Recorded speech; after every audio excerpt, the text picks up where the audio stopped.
Dahan-dahan lang natin kukumpletuhin ang detalye ng ating motor mga bossing para mas lumines at saka pumogi. Woohoo! Let's go! So for today's video mga bossing ay POV muna ang ating shots ngayon. Para maiba naman ang video natin mga boss. Kung trip nyo tong ganitong video mga boss na naka-POV, click nyo lang yung yellow dyan. Let's go! Ikakabit pala natin ngayon mga bossing ay yung hinge bolt niya sa upuan at saka yung shock mounting sa taas.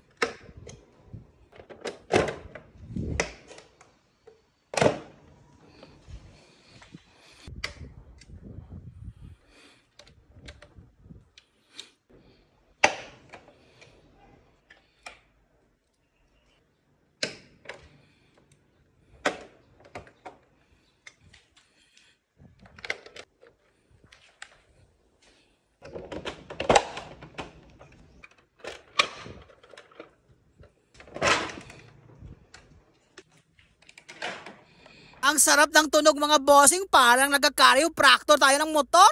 Kailangan pala nating tanggalin lahat ng body covers mga boss para maikabit yung hinge ng upuan at saka yung shock mounting na bolts sa taas. At natanggal ko na lahat ng covers mga bossing. At kinuha ko na nga yung hinge at saka yung bolt sa shock. Kahit hindi nakikita tong bolt sa shock mounting sa taas mga boss, papalitan natin yan. Siyempre magdidetalye tayo in and out para mas malinis mga bossing. Kasi ito, tingnan nyo yan, kinakalawang na. Ayaw kung may kalawang ang motor ko. At payo ko sa inyo mga boss, dapat malinis ang inside and outside ng motor nyo para swabe. Dami ko nang naikabit na pang detalye sa motor ko mga bossing, pero dumadami pa talaga ang kulang. Dahan-dahan lang natin kukumpletuhin to mga boss kasi hindi natin kaya na isang bagsakan. Hologram lang to sa akin para mabuo yung pangarap ko na build. At pag makumpleto na, lalapag na tayo sa show. Tapos na nga yung mga shock mounting mga bossing na bolts niya. Dito ay tinanggal ko yung hinge. Kita nyo naman mga boss, maluwag lang yun kasi pumunta ako kay Packerworks para luwagan yan. Wala kasi akong tools ng ganyan mga bossing, special tool yan. At dito mga boss ay dagdag detalye na naman kay Krupal. Kung nakita nyo yung last video ko mga bossing, hindi natin kinabit itong sa long bolt ng block mga boss. Pero ngayon sinipag ako kaya tinanggal ko. At ikabit natin yan para swabe na ang makina natin. May bago din ako manifold na binili mga bossing, abangan nyo. Any suggestions mga boss, need ko bang bumili ng tappet covers? Kasi pag nakapipe ako, ito munang makina na to ang ilalapag ko. Paiba-iba ang desisyon ko mga bossing sa makina na setup kaya abangan nyo na lang mga boss soon. Buti nga natanggal yung isang bolt mga bossing, nakita nyo yun, kinakalawang. Minsan nga yung iba mga bossing, ang hirap tanggalin ng block kasi minsan kinakalawang kumakapit ng stud bolt. At naikabit ko na nga yung mga bolts. Unti-unti na talaga nakukumpleto ang detalye ng motor natin. Wala na talaga gaano mga bolts na kinakalawang. Susunod yung manifold na yan. At bibilan din natin ng CNC bolts. At napaka-pogi ng mga bossing. Almost 100% CNC bolts. Mga nasa 80 to 85% pa lang tayo mga bossing ng CNC bolts. Eto mga boss, ang pangit na ng manifold. Susunod na video, ikakabit natin yung manifold na nabili natin. Dito ay naikabit ko na nga lahat ng dapat ikabit sa motor ko mga bossing. Yung sobra na mga bolts na hindi natin naikabit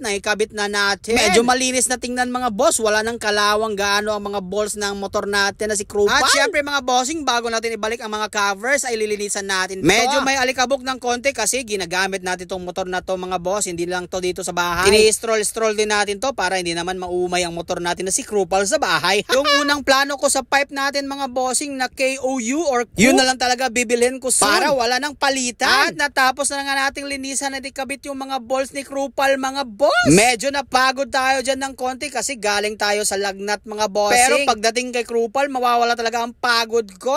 At pagkatapos yan mga boss ay naibalik ko na yung covers ni Krupal. Di ko na lang na-videoan mga bossing kasi haba na tong video natin eh. Grabe ka naman Moto Crew, parang wala kang sakit pagdating kay Krupal ah. Alam ko naman mga bossing na ang dami pang kulang ng motor natin at hindi napupugian. Pero sa mga tao na hindi napupugian sa motor ko, wala akong pake sa inyo.